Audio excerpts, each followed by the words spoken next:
stand. Ooh, ooh.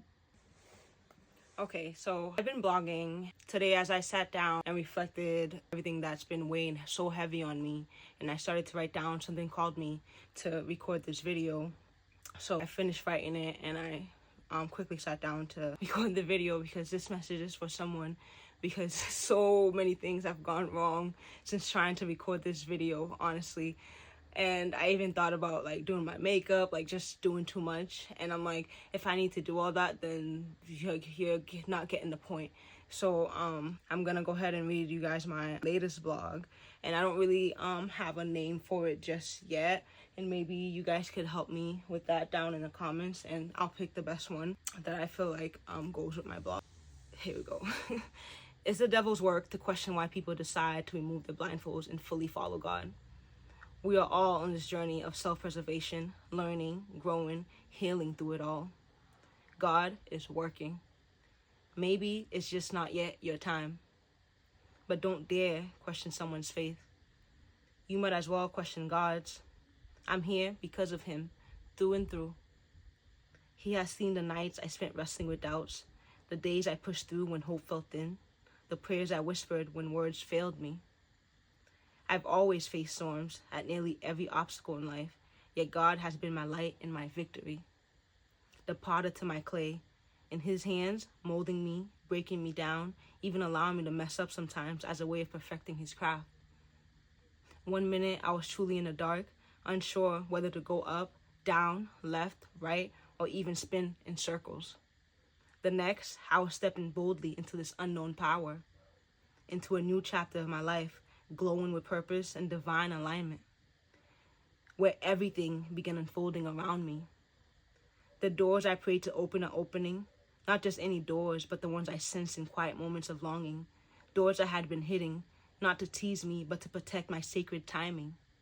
Now, my heart is ready. My faith has grown deep roots, strong enough to carry the weight of what's to come. And I can feel it, like a flutter in my chest, like a bird ready to take flight. And that, my friends, is the stirring of a destiny. The universe itself is holding its breath for me. Angels are leaning in as heaven prepares to release blessings tailored just for me. Eternal treasures designed to awaken my true self and align me with the reason God formed me in my mother's womb. So every tear, every stumble, every silent why, all of it was being woven into a tapestry of grace. What felt like wandering was guided steps. What looked like chaos was divine order in disguise. I've walked through fire, but instead of ashes, God gave me wings. I've stood in storms that tried to shake my faith, and yet here I am, still standing. I remember whispering to God, I can't do this anymore, blind to the fact that he was carrying me when I doubted, holding my hand when I felt invisible, singing over me in that quiet, sunken place. The strength I thought I lacked was God's power in me. And the waiting, it was never passive. It was active trusting all along. Now mountains are moving, chains are breaking, the ground beneath me is shifting. God doesn't always show up in the loud, instant miracles. Sometimes he's present is the strongest in the gentle hush, in the waiting, in that sacred space between your deepest need and his perfect answer. He is always there, even in the profound stillness.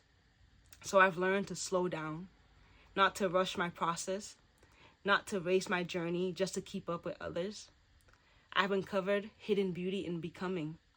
I found unexpected power in the pause.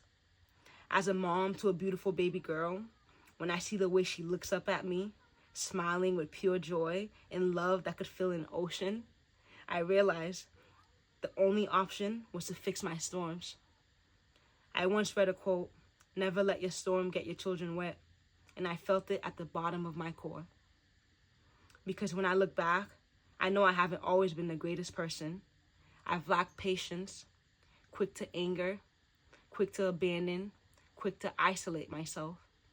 And that hasn't been the healthiest. How can I grow that way? I can't. How can I open my daughter's eyes to all the possibilities of this world if I keep my own gifts hidden? I have one of the world's greatest moms. She went above and beyond for me. But as an adult looking back, I can see it now. She did only what she knew best. It's generational. Because in this life, we are all our own authors. Whether you grew up one way or were taught one way, it is your responsibility raising little humans to raise them with love, validation, and confidence, to give them the confirmation we might not have had, to raise children who don't let their circumstances dictate who they are. So I choose to break that cycle. Generational curse who? Not mine.